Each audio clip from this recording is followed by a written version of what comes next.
The tear in the fabric. The morning sun peeked through the tall oak trees of Lexington, Virginia, casting gentle golden rays over the quiet streets and dewy lawns. In a town where everyone knew each other's birthdays, favorite coffee, and the names of their pets, the unexpected arrival of a film crew stirred a ripple of excitement. The local bakery buzzed with whispers. The gas station had more cars than usual, and even the sleepy library felt a certain electricity in the air. The reason was simple. KeanuReeves was in town. Keanu wasn't there for red carpets or premieres. He had quietly agreed to shoot a small independent film directed by a first-time filmmaker who had written to him with a heartfelt script and zero expectations. Keanu had read it one rainy afternoon and said yes without hesitation. He didn't announce it online, didn't invite press, and made it clear he wasn't looking for attention. He just wanted to support something real. Meanwhile, down the street, a young girl named Ellie Mae Simmons lived with her grandfather in a cozy white house with blue shutters and a mailbox painted like a sunflower. Ellie was only 9 but had the spirit of someone far older. Her mother had passed away when Ellie was 4, and her father, a truck driver, was always on the road. Her grandfather, Pop, was her best friend, her rock, and her daily storyteller. That morning, Ellie was bouncing down the stairs in her favorite green hoodie, her tangled curls bouncing as she asked Pop for permission to go to the square. "They say he's at the courthouse," she said, eyes wide. "KeanuReeves, Pop. The one from the movies you always watch." Pop chuckled, sipping his coffee. "Go on then. Just be polite. And don't ask him for an autograph. Folks like that get tired of it," she promised, and took off with the kind of excitement only children know, the kind that fills the whole body like a balloon of joy. The film crew had set up barriers, but townspeople were allowed to watch from a distance. Ellie, however, being small and clever, found a way to slip through a side alley and hide behind an old bench. Her heart pounded when she saw him. KeanuReeves, dressed in a rugged vest, worn jeans, and boots that looked like they had stories to tell. He was in the middle of a scene when it happened. A gust of wind blew a loose script page right toward Ellie's hiding spot. It floated like a feather until it landed near her feet. Without thinking, Ellie ran out to grab it and return it. But the set was quiet. Too quiet. All eyes turned to her as she stepped into the frame. The director gasped. The crew froze. Keanu looked over, surprised but calm. "Hey there," he said kindly. Ellie froze. I'm sorry. This blew away. I didn't mean to ruin anything." Keanu smiled, taking the page. "Thank you. You saved our scene." But in her nervousness, Ellie tripped. Her hand grabbed at something to stop her fall, and her fingers caught on the edge of Keanu's vest. It tore with a loud rip that echoed louder than her tiny gasp. Everyone was silent. Ellie's face turned red. She looked at the torn vest, then up at Keanu, then down at her shoes. "I'm so sorry," she whispered, her voice trembling. "I didn't mean to. I'm sorry." The director was about to say something when Keanu lifted a hand. "It's okay," he said softly. And then something unexpected happened. He knelt down beside her, gently helping her up, and said, "Accidents happen. Are you okay?" She nodded, eyes brimming with tears. He looked at the torn vest, then smiled. "I think it looks cooler now. A little more real." The crew laughed nervously. The tension eased, but Ellie still looked devastated. "I ruined your clothes." Keanu stood up and surprised everyone again. He took off the vest, handed it to the costume girl, and said, "Can we stitch this back up with a bit of red thread? Make it a signature look." The costume girl blinked. "Red thread?" He looked at Ellie. "You like red?" She nodded. Then red it is. What no one saw was the spark that lit in Ellie's eyes. It was small, quiet, but bright. It wasn't just about the vest. It was about being seen, forgiven, valued. And that was only the beginning. Because what followed next was something that would change not just Ellie's life, but the entire town of Lexington, and Keanu's too. A thread of kindness. The following morning, a gentle mist lay across Lexington like a soft blanket. blurring the lines between dreams and reality. It was the kind of morning that made everything feel quieter, slower, as though the town itself was holding its breath. But inside Ellie Mae Simmons's home, the silence had been broken early by the familiar creak of the old wood floor and the smell of cinnamon toast drifting from the kitchen. Pop stood at the stove, humming a tune that sounded like something from the 1940s. He looked over his shoulder just in time to see Ellie wander in, rubbing the sleep from her eyes, dragging her bunny slippers. But something was different. Her usual, bright energy was dimmed, like someone had turned down the dial on her spirit. She wasn't bouncing or humming. She just sat at the table, staring down at her plate without touching the toast. "You okay, Pumpkin?" Pop asked gently, setting down a mug of warm milk. She nodded, then shook her head. "I tore his vest." Pop tilted his head. "KeanuReeves?" "Mm-hmm," she sniffled. He was nice about it, but it still felt bad, like I messed everything up. Pop sat down beside her, his voice quiet and steady like the ticking clock on the wall. "You didn't mess anything up.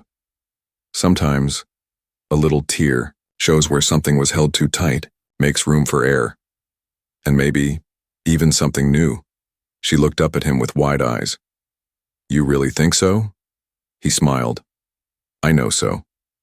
Meanwhile, across town, Keanu sat in his modest rented trailer, a bowl of oatmeal in one hand and the now repaired vest in the other. The red thread that had been stitched into the tear stood out clearly, a single imperfect line running down the side like a scar. But he didn't mind. In fact, he found himself staring at it, thinking about the little girl who had caused it. There was something in her eyes, something raw, honest, and too grown up for her age. He set the vest down and glanced out the window. Something about that brief moment yesterday had stuck with him deeper than he expected. Maybe it was how fragile she looked, or maybe how quick she was to apologize, afraid of being in trouble. Or maybe, just maybe, it reminded him of himself long ago, when he was just a boy growing up in a whirlwind world of moving cities and uncertain routes. That morning, before filming resumed, Keanu asked the director for a small favor. "Do you mind if we invite the little girl from yesterday back on set?" The director blinked. "Ellie? Sure.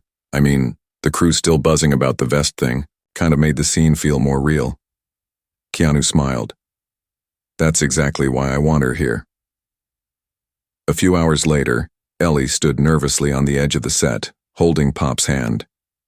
She had dressed in her best outfit, an old denim dress with a flower patch near the hem, and her hair pulled back into two tight braids.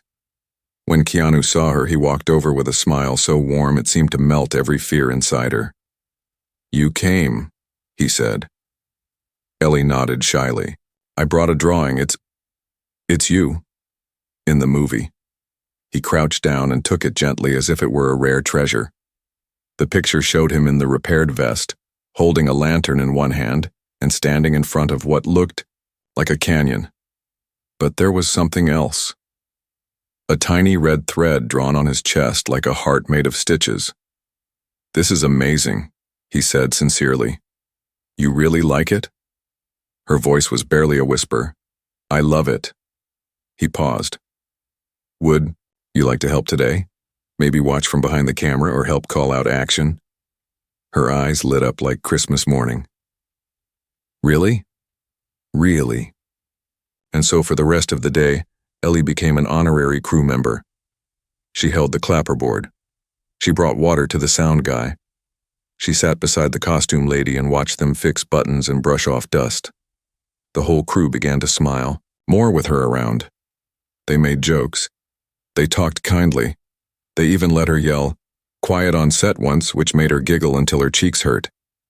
Keanu made sure to check in on her every few scenes, not because he had to, but because he wanted to. Something about her energy felt important, grounding, like a reminder of why storytelling mattered in the first place.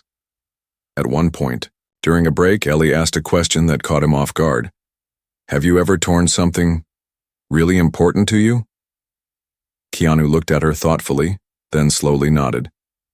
"Yeah, not just clothes, but People, moments, chances. I've torn things that couldn't be stitched back. She frowned. That sounds sad.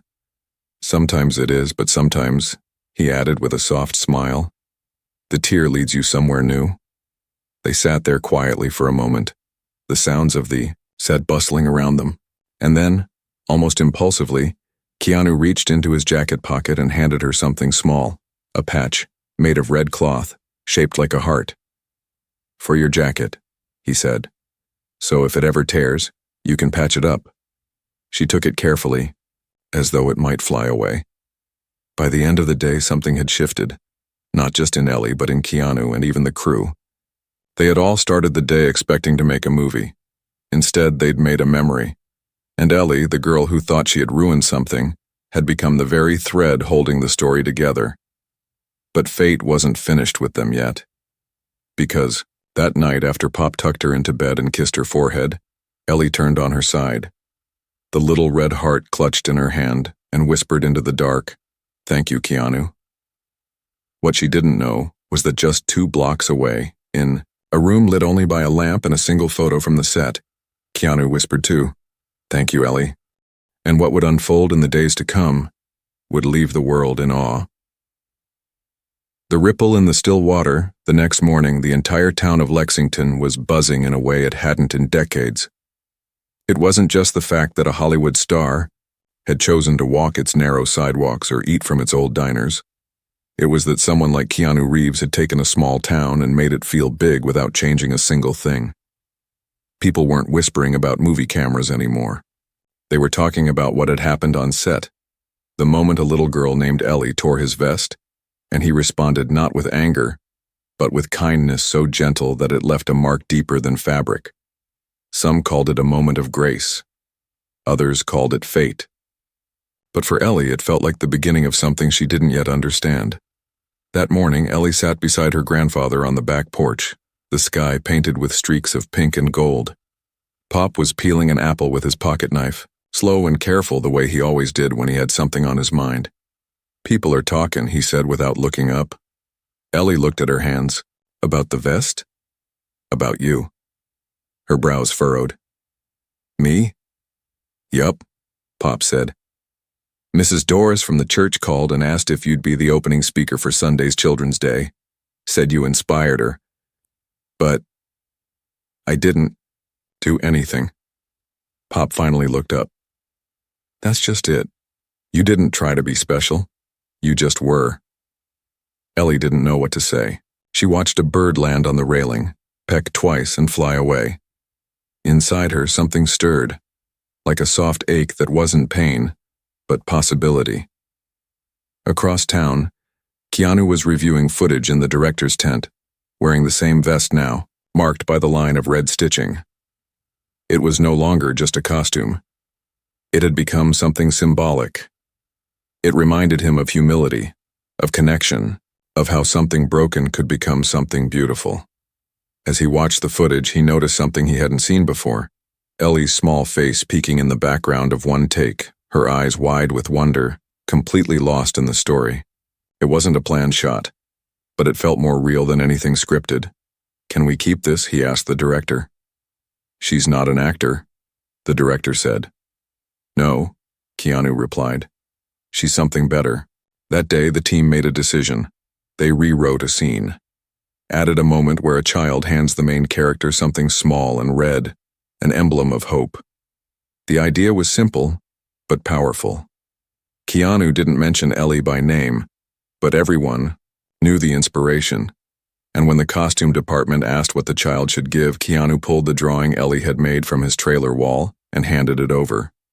"Use this." Meanwhile, Ellie returned to the set, not as an accident, but as a guest of honor. She wore the red patch Keanu had given her sewn onto the sleeve of her jacket by Pop's steady hands. When she arrived, the entire crew clapped, not in mock ceremony but in genuine affection.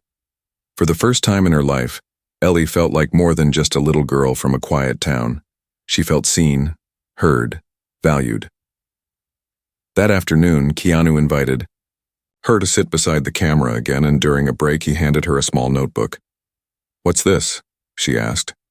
A storybook, he said. Blank. For you to fill. I don't know how to write a story. He smiled. You already started one, with a torn vest.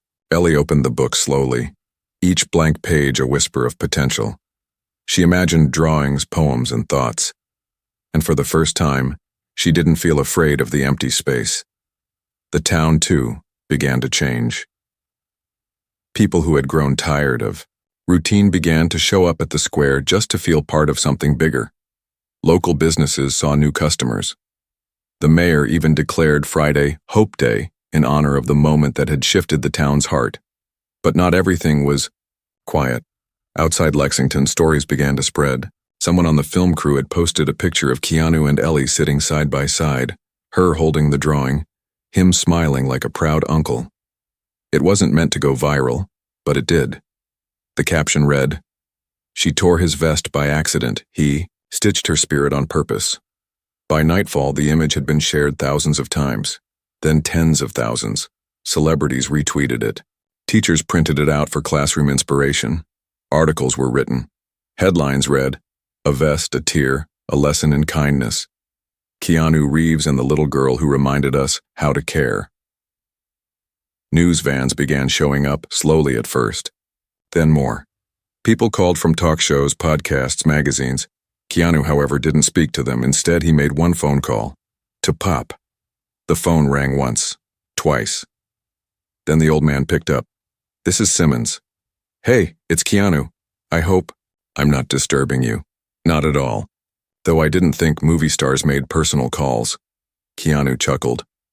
"I don't usually, but I wanted to ask, would it be all right if I spoke to Ellie at school tomorrow?" Pop paused. "Is this for the press?" "No," Keanu said. "It's for her." And so, the next morning, Keanu walked into Lexington Elementary, wearing the patched vest, holding the same storybook he had given Ellie. Only now, he had written on the first page, "To Ellie, who reminded me that what breaks can sometimes build something better." He spoke to the kids, not with celebrity flair, but with quiet honesty.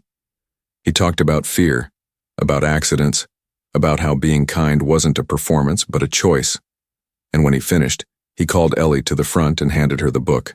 Again, this time full of blank pages behind that first message. "These are yours," he said.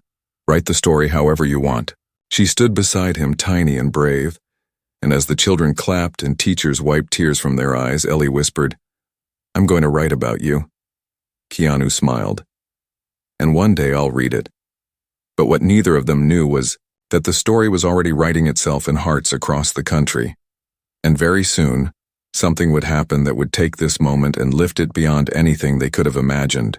A call would come. An offer would arrive. And Ellie Mae Simmons would find herself on the brink of a journey she never expected. When the world knocks, 3 days after Keanu's visit to the school, something strange happened. It began not with fireworks or flashing lights, but with a simple letter that arrived. At the Simmons mailbox, slightly bent, its edge damp from morning dew, Pop brought it inside along with the newspaper and his thermos of hot tea. He placed it on the kitchen table next to Ellie's cereal bowl, not thinking much of it at first. But Ellie noticed the gold trim around the envelope's edge and the words embossed on the front, "Private invitation, open with care."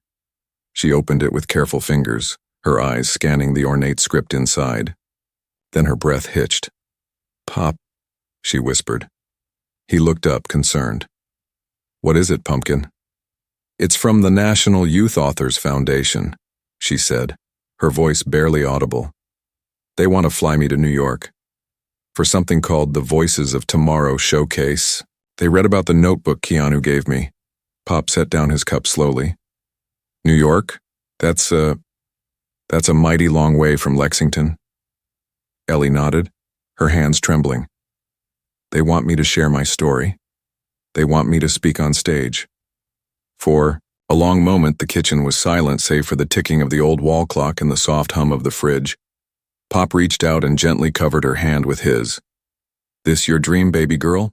She hesitated, then nodded slowly. "I think so. I think it's the start of it." He smiled, his eyes glassy. "Then we'll find a way." Across the country, the photo of Ellie and Keanu had continued to ripple through the internet like a quiet storm. It wasn't viral in the way memes exploded. It was slower, deeper. It reached places algorithms couldn't, sneaking into hearts instead of just screens. School teachers used the story to explain empathy. Counselors shared it with kids who struggled to be seen. And parents all over whispered a quiet thank you to a man they'd never met, and a child who reminded the world what gentleness looked like. Keanu saw the story spread, but he never stepped into the spotlight. He had made his point. He had no desire to own the moment. It wasn't his to own. But when he heard about the letter Ellie received, he made another quiet decision. He called Pop again. "I'd like to help with the plane ticket." Pop hesitated. "You've done enough." "Not for her," Keanu said softly. "This is her story now. I just want to make sure she gets the chance to write it." And so, with a little help from the man in the patched vest, Ellie and Pop boarded a flight to New York City. For Ellie, it felt like entering another world. Tall buildings that reached the clouds, cars that moved like swarms of bees, and people who didn't make eye contact but somehow still moved together like a dance. She clutched the notebook the entire flight. It had become something more than paper. It was a part of her now, stitched to her spirit just like the red patch on her sleeve. The day of the showcase arrived like a storm of nerves. Backstage, Ellie stood in a sea of other children, some with rehearsed speeches, some with trembling knees, all dressed in their best clothes. But Ellie wasn't just holding a notebook. She was holding a moment that had changed lives. The coordinator knelt beside her. "You're up in 2 speakers. Do you need anything?" Ellie looked around, her eyes wide. "Do you have a thread?" The woman blinked. "A thread? Red if you can." The woman smiled, reached into her emergency sewing kit, and handed her a spool. Ellie tied a piece around her wrist like a bracelet. It made her feel grounded, like Keanu was right there with her. Then her name was called. She stepped onto the stage. The lights blinded her for a second, and the applause sounded like thunder in a canyon. But she took a deep breath and began to speak, not with rehearsed lines, but with the truth. "My name is Ellie Mae Simmons," she said, "and I tore a vest. But what happened next wasn't a mistake. It was a beginning." She told them about the moment it happened, about the kindness she didn't expect, about the notebook, about the red patch. She spoke slowly, her voice small but strong, and when she finished, she held up her notebook. "Everyone says I changed because someone famous was nice to me, but I think maybe he changed too. And maybe when we're kind to each other, we all get stitched back together a little stronger." When she stepped off stage, the crowd stood, not out of obligation, but out of something older: respect, recognition. Reverence for truth told plainly. Keanu watched from the wings. He hadn't told anyone he'd come. He sat quietly beside the curtain, wearing a dark jacket, sunglasses, and that same patched vest hidden beneath it. And when Ellie walked past, he gave her a simple thumbs up. She saw him. She smiled. And in that moment, the distance between a movie star and a small-town girl disappeared completely. They were just 2 people who had collided at the right moment, and the world was better for it. But the story wasn't over, because what Ellie didn't know yet, what she couldn't possibly predict, was that the speech she gave would be broadcast later that night, that thousands of people would see it, that one producer, one visionary woman with a soft heart and a bold spirit, would call Keanu directly and say, "This isn't just a speech, this is a film." And suddenly, Ellie's torn vest moment wasn't just a story. It was about to become the story. The story within the story. The days that followed Ellie's speech at the Voices of Tomorrow showcase moved like a dream she couldn't quite wake from. Headlines changed. Her name was no longer just whispered around town. It was printed on websites, blogs, even local news tickers. Pop tried to keep things quiet to shield her from the noise, but fame, true, uninvited fame, doesn't knock softly. It crashes like a wave, and when it reached Lexington, it carried with it an offer no one could have predicted, A call came from Lydia Scott, an award-winning independent filmmaker with a reputation for turning the simplest human stories into emotional masterpieces. She had watched Ellie's speech late one night, tears quietly falling down her cheeks as the little girl held up that notebook and said, "When we're kind to each other, we all get stitched back together a little stronger." Something about those words wouldn't let her sleep. The next morning she called KeanuReeves directly. "I saw her speak," she said. "I saw you beside her. This isn't a short moment, Keanu. This is a full story." Keanu was quiet for a moment on the line. Then he said, "Only if she agrees. This is her thread to pull." And so Lydia flew down to Lexington. She didn't bring cameras or contracts. She brought stories. She sat on the Simmons front porch drinking iced tea, her notebook resting on her knees. She didn't pitch the idea like a producer. She offered it like a gift. "Ellie," she said gently, "I want to help you tell your story. Exactly the way it happened. The drawing, the torn vest, the kindness, the speech. Everything. And I want you to help me write it." Ellie blinked. "Me?" "You," Lydia said. "You'll be the heart of the film. And if you're ready, the writer." Ellie looked to Pop, who gave her a soft nod. "This is yours, baby girl." The months that followed transformed their world. What was once a quiet town wrapped in its rhythms became something else entirely. Film trucks came again, but not for a faceless movie. This time, the story was theirs. Stitched Hearts, the title Lydia chose, would be a retelling of what happened from Ellie's eyes. And yes, Keanu would play himself, but only under one condition, that Ellie write his dialogue. "You know me better than most people ever will," he said when they met to plan scenes. "So you tell me what I should say." And Ellie did. Writing became her lifeline, her safe harbor. Each night after dinner, she'd sit at the kitchen table, notebook open, pencil in hand. Her words weren't fancy or grown up. They were honest, raw, pure. She wrote about the first time she saw Keanu's vest and how her fingers accidentally tore it. She wrote about the look in his eyes. Not of anger, but of understanding. She wrote about how he knelt down and made her feel like she hadn't ruined anything but begun something. Pop read every page. Sometimes he'd cry, sometimes he'd chuckle, and sometimes he'd just nod and say, "Keep going, kid." Filming began in late autumn. The trees turned fire orange and golden, as if the whole landscape had chosen to dress in celebration. The town watched with quiet pride as their streets became scenes. Ellie, though nervous, stood beside Lydia every day, learning how a story becomes a scene, how actors breathe life into lines. But it was also hard, overwhelming. One day, after a particularly long shoot where nothing seemed to go right, the lighting was off, someone misread their line, and the emotion felt flat. Ellie found herself behind the church, sitting alone, on the swing set she used to visit when her mother was alive. Keanu found her there. He didn't say anything at first, just sat on the swing beside hers, letting the chains creak in rhythm with the wind. Finally, she whispered, "What if I can't do it?" "What do you mean?" he asked gently. "What if I mess it up? The story, the movie, everything." Keanu looked over. "Ellie, you already did the hard part." She frowned. "What was the hard part?" "You lived it." He let the words hang there, then added, "Telling it is just breathing it back into the world." She looked down at her feet, the tips of her shoes scraping the dirt. "What if they don't believe it happened this way?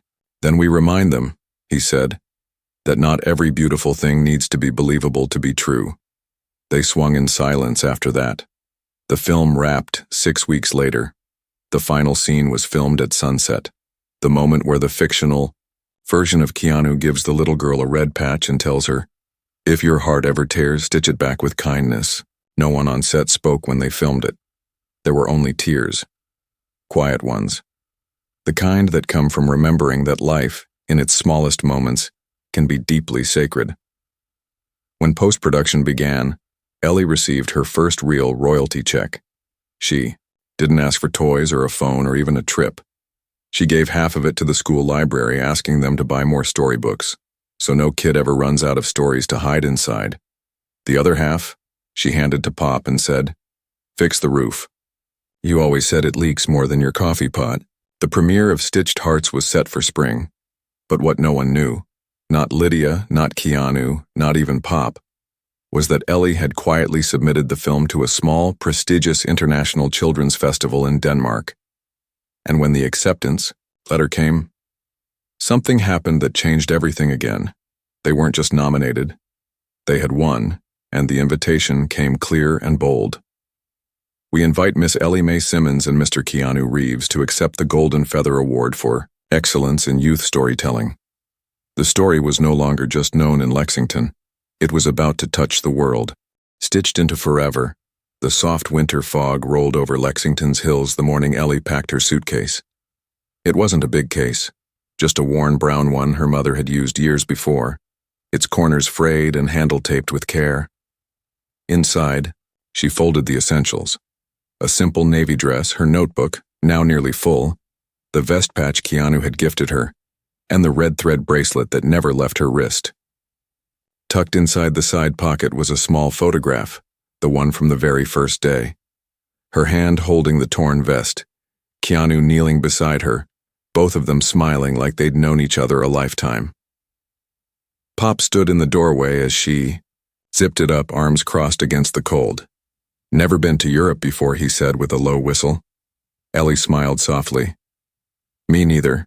He reached into his shirt pocket and pulled out a tiny folded square of cloth, her mom's handkerchief embroidered with blue violets. "Take this. Your mama always said it brings courage when your voice feels small." She clutched it tightly. "Thanks, Pop." The flight to Denmark was long but not lonely. Keanu sat beside her the entire way, wearing a simple gray hoodie and the patched vest beneath it. The other passengers whispered when they saw him, but no one disturbed him. His quiet presence and Ellie's gentle joy formed a kind of invisible bubble, one no fame could pierce. Somewhere over the Atlantic, she turned to him and asked, "Do you ever miss before?" "Before what?" he asked. "Before all this. Before cameras and lights and people always watching." He looked out the window, eyes distant but kind. "Sometimes, but then someone like you reminds me why it all matters." "Why does it matter?" "Because when someone breaks something like a vest, like a heart, and someone else forgives them, something stronger gets made." She rested her head on his shoulder after that, and he let her sleep. Copenhagen greeted them with soft snow, and golden lights hanging from rooftops like stories waiting to be told. The Youth Storytelling Festival was unlike anything Ellie had seen. Hundreds of children from all over the world, each with their own scars and stories, gathered to honor courage, imagination, and kindness. There were no red carpets, no paparazzi, just warmth and wonder and words. On the night of the Golden Feather Award, Ellie stood backstage, her hands trembling slightly. "You nervous?" Keanu asked. "A little," she whispered. "Want me to go out there with you?" She looked up, thoughtful. "No, I think I need to walk this one." He smiled with pride. "Then go give them your heart." When her name was announced, Ellie stepped onto the stage, dressed in that simple navy dress and her patched jacket. The room rose in a soft wave of applause, not thunderous, but full of awe. Children leaned forward. Adults wiped tears. And then, in that giant hall beneath chandeliers shaped like falling feathers, she began to speak. "When I tore a vest," she said, "I thought I ruined everything. But someone taught me that mistakes are where stories begin, not end." He didn't scold me. He didn't walk away. He gave me a thread, and that thread became this story. And this story brought me here. She held up her notebook. "This book is full now, but I'm not done writing. Because kindness doesn't end when the story does. It becomes someone else's beginning." She paused, looking out at the children. "So if you're scared or small or unsure, just remember, sometimes you are the thread that holds the world together." The hall erupted in a standing ovation. She didn't cry. Not yet. But when the lights dimmed and she walked off stage, Keanu was waiting for her in the wings, a tear quietly sliding down his cheek. She ran into his arms without a word, and he whispered, "You did it, Ellie." But what came next would stitch this moment into something eternal. 2 days later, they returned to Lexington. The town welcomed them not with spectacle, but with warmth. The bakery made a pie named after her. The school held a quiet assembly. Pop had cleaned the porch and bought a little welcome home banner from the dollar store. But the biggest surprise came from a letter delivered to their door in a thick envelope with a gold seal. It was from a publishing house. The editor wrote, "We watched your film, we read your speech, and we believe you're the voice children need today. We'd be honored to publish your first book, written exactly how you write. Honest, simple, powerful." Ellie stared at the letter for a long time. Then she picked up a fresh notebook and wrote one sentence on the first page. This time, the Moam story is about you, and that's how it began. Ellie Mae Simmons, the girl from Virginia who accidentally tore a vest, became a voice for every child who'd ever been afraid to make a mistake.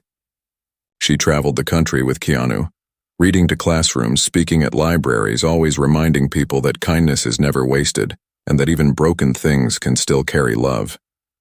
Years later, long after the film had become a classic and the speech had been printed on walls and bookmarks and classroom posters, Ellie returned to that swing behind the old church. Now a teenager, tall and thoughtful, she sat there in silence. A young girl passed by, staring in awe. Are you the girl from the movie?" Ellie smiled and nodded. The girl hesitated. "I tore my brother's backpack last week and I thought I ruined everything. But my mom told me your story and it helped." Ellie reached into her coat pocket and handed the girl a red patch. "Stitch it back with kindness," she whispered, and walked away. Behind her, the wind carried the sound of a creaking swing and a heart made whole, forever stitched into the world.